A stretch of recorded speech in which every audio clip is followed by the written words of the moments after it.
Hello दोस्तों, आप देख रहे हैं टीडी के दिल दहला देने वाली कहानियाँ। तो हाजिर हूँ आपके समक्ष एक और डरावना किस्सा लेकर। उम्मीद करता हूँ ये किस्सा भी आप सभी को डराने पर मजबूर कर देगा।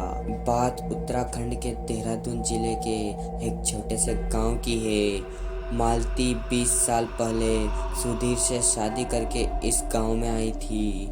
बहुत खुश थी। शादी के बाद अपने पति के साथ दोनों हंसी खुशी अपना जीवन व्यतीत कर रहे थे।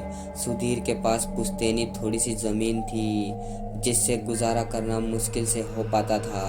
सुधीर बहुत खुददार था। भूखा रहना मंजूर था पर किसी के आगे हाथ फैलाना मंजूर नहीं था। खेत में जो भी काम होता दोनों मिलकर कर लेते थे। समय गुजरता गया। शादी के 4 साल बाद मालती ने एक सुंदर बेटे को जन्म दिया। दोनों ने बेटे का नाम प्यार से मोहन रखा।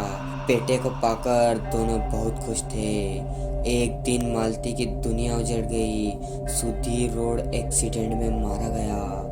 हंसता खेलता परिवार पल में बर्बाद हो गया। मालती भी मरना चाहती थी पर मोहन का क्या होगा ये सोचकर सिहर जाती थी। मालती ने हिम्मत नहीं हारी। पूरी मेहनत और लगन से खेती करने लगी।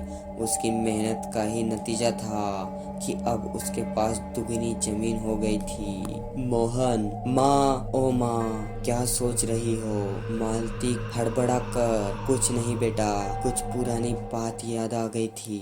मोहन, माँ खेत नहीं जाना, सूरज सिर पर चढ़ाया है, फिर इतनी गर्मी में कौन गेहूं काटेगा?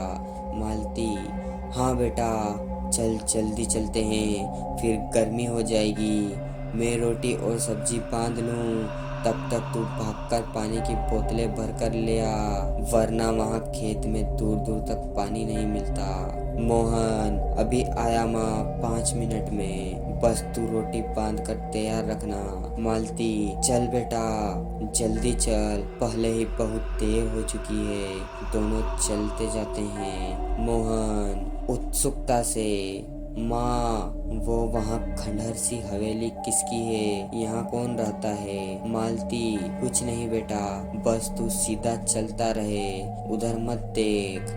मोहन बोलता है, बताओ ना माँ, कौन रहता है वहाँ? किसकी है ये हवेली? मालती गुस्से से, तुझे समझ नहीं आता? जब एक बार बोल दिया तो बार बार क्यों पूछ रहा है? मोहन नाराज होते हुए, ठीक है माँ, अब नहीं पूछूंगा और कभी भी नहीं पूछूंगा। मालती, नाराज मत हो बेटा, शाम को तुझे बाजार से जलेबी ला कर दूंगी।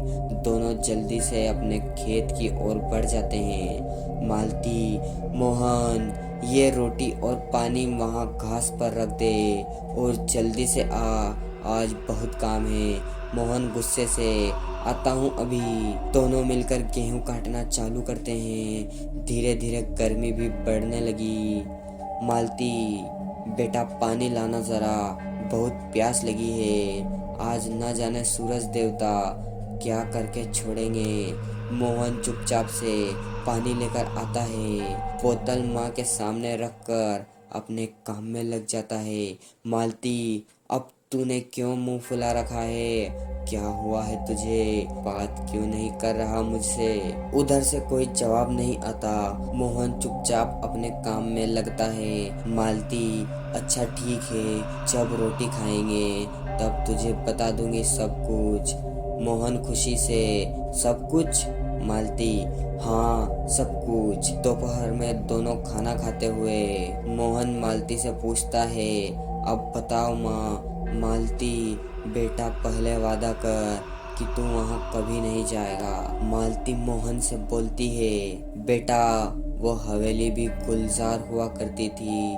गांव के जमींदार की हवेली थी। भरा पूरा परिवार था उनका। पर एक दिन जमींदार के दोनों बेटों ने गांव की ही एक लड़की से दुराचार करके और उसका कत्ल करके हवेली के आंगन में बने कुएं में फेंक दिया।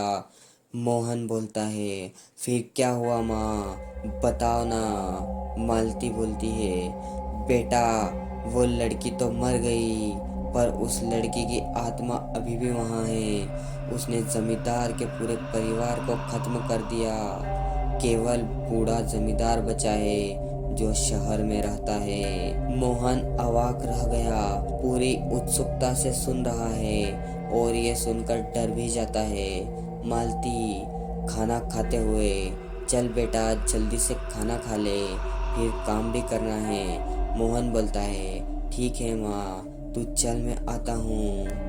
पूरा घटनाक्रम सुनकर मोहन सोच में पड़ जाता है। सिर्फ और सिर्फ उसके दिमाग में हवेली वाली घटना चल रही होती है। मालती, मोहन बेटा पानी देना जरा, बहुत प्यास लगी है, प्यास से गला सूख रहा है। मोहन, माँ पानी तो खत्म हो गया, थोड़ा सा ही बचा था, रोटी खाने के बाद में पी गया। मालती, अब कैसे काम करेंगे शाम तक बिना पानी के, मुझे तो चक्कर भी आ रहे हैं गर्मी से। मोहन बोलता है, मैं जाकर बोतल भरकर ले आऊं गांव से, अभी आ जाऊंगा पानी लेकर। मालती, सुन बेटा, जल्दी आना पानी लेकर, और हाँ, हवेली की तरफ बिल्कुल मत जाना। मोहन बोलता है, ठीक है माँ, अभी आता हूँ पानी लेकर। मोहन पानी लेने चल पड़ता है, किसी सोच में खोया हुआ। भरी दोपहरी थी, चारों ओर सन्नाटा पसरा था, दूर दूर तक कोई इंसान दिखाई नहीं दे रहा था। मोहन तो बस किसी सोच में डूबा चला जा रहा था। अचानक हवेली के सामने पहुंचकर उसके पैर खुद ब खुद रुक जाते हैं, जैसे किसी अनजान शक्ति ने उसके पैरों को जाम कर दिया हो। कोई अदृश्य शक्ति जैसे उसे हवेली की तरफ खींच रही हो। तभी मोहन को हवेली के मुख्य गेट के पास एक नलकूप दिखाई दिया।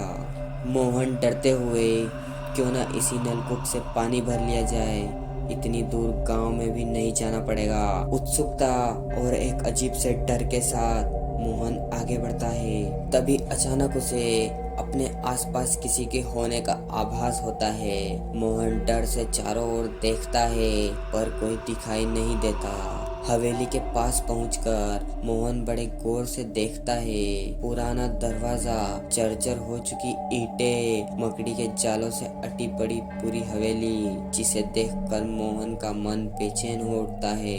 वो जल्दी से वहां से जाना चाहता था, भागकर नलकूप पर जाता है पानी भरने के लिए, पर ये क्या, नलकूप तो खराब है। तभी उस पर पीछे से कोई झपट पड़ता है। मोहन माँ माँ चिल्लाता है, डर के मारे अपना मुंह नीचे झुकाकर बैठ जाता है। कुछ देर ऐसे ही बैठे रहने पर जब आवाज आनी बंद हो जाती है तो मोहन देखता है कि वो तो चमगादड़ थे। अब मोहन बहुत डर जाता है। जैसे ही वहां से जाने के लिए कदम आगे बढ़ाता है तो पास के कुएं से अजीब सी आवाज आती है, जिसे सुनकर मोहन की रूह कांप जाती है। मोहन उत्सुकता से कुएं की तरफ देखता है, जैसे वहां कोई है। फिर वही आवाज आती है। मोहन उत्सुकता और डर से बावड़ी की तरफ देखता है। धीरे धीरे कदमों से मोहन बावड़ी की तरफ बढ़ता है। अचानक फिर उसे वो भयानक आवाज सुनाई देती है। मोहन की आंखों से आंसू आने लगते हैं। एक बार को मोहन वहां से जाने की सोचता है, पर कोई अनजान शक्ति उसे बावड़ी की ओर खींच रही है। उसके कदम खुद ब खुद बावड़ी की ओर जाने लगते हैं। मोहन नजरें घुमाकर इधर उधर देखना चाहता है, पर देख नहीं पाता है। बावड़ी के पास पहुंचकर अचानक मोहन के कदम खुद ब खुद रुक जाते हैं। मोहन की आंखों से लगातार आंसू बह रहे हैं। फिर उसे एक चीख सुनाई देती है, जाओ चले जाओ। जैसे ही मोहन बावड़ी में झांकने की कोशिश करता है, अचानक उसे अपनी माँ की आवाज सुनाई देती है, मोहन बावड़ी में मत झांक। पर तब तक बहुत देर हो चुकी थी। बावड़ी का वो भयानक काला साया मोहन को अपनी आगोश में ले चुका था। बावड़ी में झांकने के साथ ही मोहन के प्राण पखेरु उड़ चुके थे। सब कुछ शांत हो गया था। मोहन की लाश बावड़ी के पास बेजान सी पड़ी थी। मालती का रो रो कर बुरा हाल था। मोहन के गम में मालती भी पागल सी हो गई। आज फिर उस खूनी बावड़ी ने एक बलि ले ली थी। आखिर कब थमेगा ये मौतों का सिलसिला। तो दोस्तों, आपको कहानी कैसी लगी कमेंट में ज़रूर बताएं। वीडियो को लाइक करें और चैनल को भी सब्सक्राइब जरूर कर लें।